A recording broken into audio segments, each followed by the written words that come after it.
गौर करने वाली बात यहां पर यह है कि सरकार ने कहा है कि कॉमनवेल्थ गेम्स हो या चाहे कोई भी खेल देश में आयोजित हो रहे हैं, उपयुक्त सुविधा और साथ ही साथ सुरक्षा मुहैया कराई जाएगी और हर तरह से कोशिश की जाएगी कि आतंकी किसी भी तरीके से खेलों को बर्बाद न करें, हमारी इमेज को बर्बाद न करें। लेकिन यहां गौर करने वाली बात यह है कि जिस शख्स की हम बात कर रहे हैं उसके तार अलकायदा से जुड़े हैं। हुजी से भी इसकी साठगांठ काफी अच्छी है। पाकिस्तान फौज की सरपरस्ती में वो रह चुका है और पाकिस्तान के पूर्व जनरल मुशर्रफ की हत्या की कोशिश भी ये शख्स कर चुका है।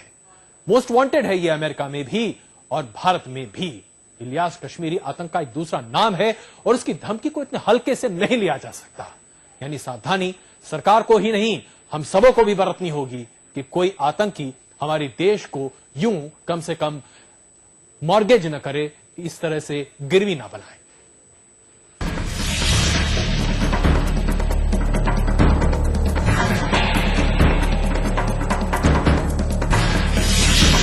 वो आतंक का आका है, वो ओसामा की ब्रिगेड 313 का मुखिया है, वो देश का नया सिरदर्द है।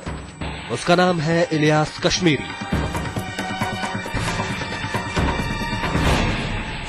यही है आतंक का खौफनाक नाम, इलियास कश्मीरी। अलकायदा के मिलिट्री ऑपरेशंस का मुखिया। 90 के दशक में आतंकी जम्मू कश्मीर के पुंछ इलाके में भारतीय फौज के हत्थे चढ़ा था, लेकिन 2 साल बाद जेल से फरार होकर सरहद पार चला गया और तब से अब तक वो हिंदुस्तान के खिलाफ हर रोज आतंक की नई नई साजिशें रच रहा है। इलियास कश्मीरी भारत का मोस्ट वांटेड आतंकी है। उसका ब्रिगेड 313 अलकायदा और हरकतुल जिहाद अल इस्लामी यानी हुजी का एक हिस्सा है। ये बताने की जरूरत नहीं कि हुजी जम्मू कश्मीर समेत देश के कई हिस्सों में लगातार हमले को अंजाम दे रहा है। इनका हुजी से संबंध है, आईएसआई से संबंध है, आईएसआई से इनका बड़ा गहरा संबंध है। वहीं से अपनी टोटल मिलिट्री ट्रेनिंग और मिलिट्री लॉजिस्टिक अरेंजमेंट्स वहीं से लेते हैं और इनका काम है भारत में टोटल आतंक फैलाना नॉर्थ से साउथ तक। साल 2006 के बाद हिजबुल मुजाहिदीन के सैयद सलाहुद्दीन के कहने पर कश्मीरी ने वजीरिस्तान में अपना अड्डा बना लिया और पाकिस्तान तालिबान के साथ मिलकर आतंक की नई साजिशें रचने लगा।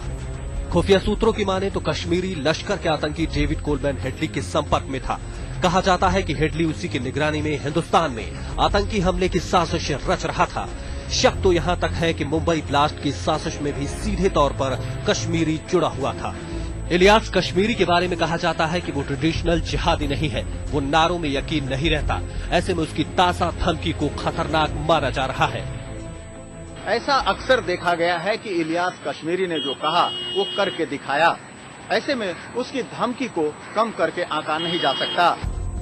इलियास कश्मीरी का पाकिस्तानी सेना से भी वास्ता रहा है। उसने पाक फौज में भी काम किया है। उसके तार आईएसआई से भी जुड़े हैं।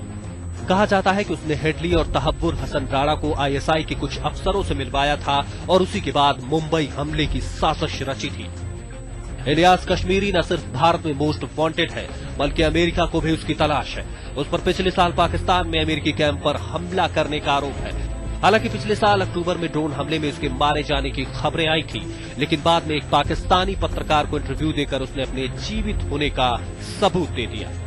कश्मीरी कई बार पाक फौज से भी पंगा ले चुका है। यही वजह है कि 2003 में पाकिस्तान के पूर्व राष्ट्रपति परवेज मुशर्रफ की हत्या की कोशिश के आरोप में उसे गिरफ्तार किया गया था, लेकिन 4 साल बाद पाक फौज ने उसे फिर ब्रिगेड 313 में जाने की मंजूरी दे दी और देखते ही देखते उसने दोबारा आतंक का ब्रिगेड तैयार कर लिया, जो भारत की सुरक्षा के लिए बड़ा खतरा बना हुआ है।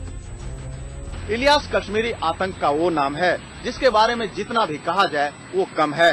रही बात 313 ब्रिगेड की, तो इस ब्रिगेड को बस तबाही मचाने के लिए ही बनाया गया है। तभी तो आतंक की दुनिया में इलियास को नंबर 1 के नाम से जाना जाता है।